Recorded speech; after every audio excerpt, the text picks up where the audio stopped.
এবারে দাইহাট শাখার কথা কবিতার শিশু বন্ধুরা উপস্থিত হয়েছে। তারা দুটি কবিতা পরিবেশন করবে, একটি নদী, অন্যটি মিথ্যে কথা।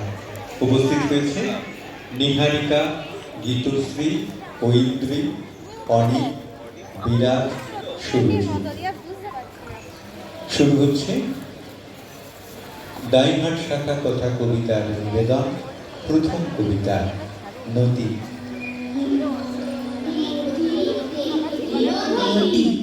সোজা যেতিস যদি সঙ্গে যেতুম তোর, আমি জীবন ভোর।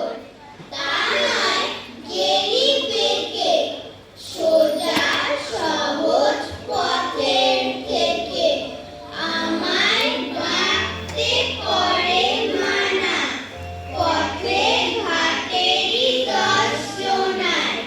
ভালো তো নয় কাকা সোজা সহজ পথের থেকে, নদী নদী নদী সোজা যেতিস যদি সঙ্গে যেতুম তোর, আমি জীবন ভোর।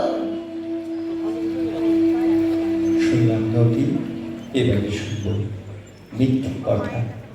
কবি শঙ্খ ঘোষ। মিথ্যে কথা পরিবেশন করছে দাইহাট শাখার কথা কবিতার ছোট্ট শিশু শিল্পী বন্ধু। লোকে আমায় ভালোই বলে, দিব্যি চলন সই, দোষের মধ্যে একটু নাকি মিথ্যে কথা বই।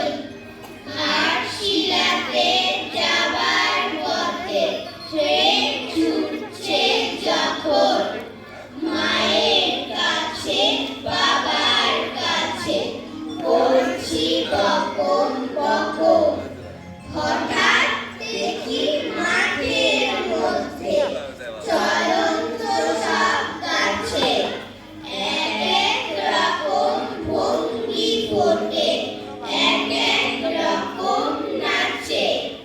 ওমা দেখো নৃত্যনাট্য, যেই বলেছি আমি মা বকে দেয়, বড্ড তোমার পেয়েছে ফাজলামি।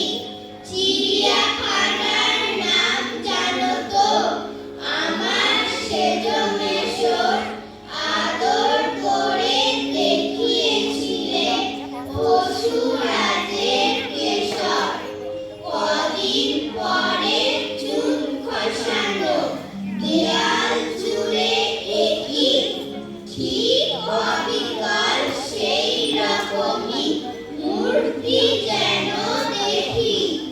ক্লাসের মধ্যে যেই বলেছি সুরঞ্জনার কাছে, জানিস আমার ঘরের মধ্যে সিংহ বাঁধা আছে।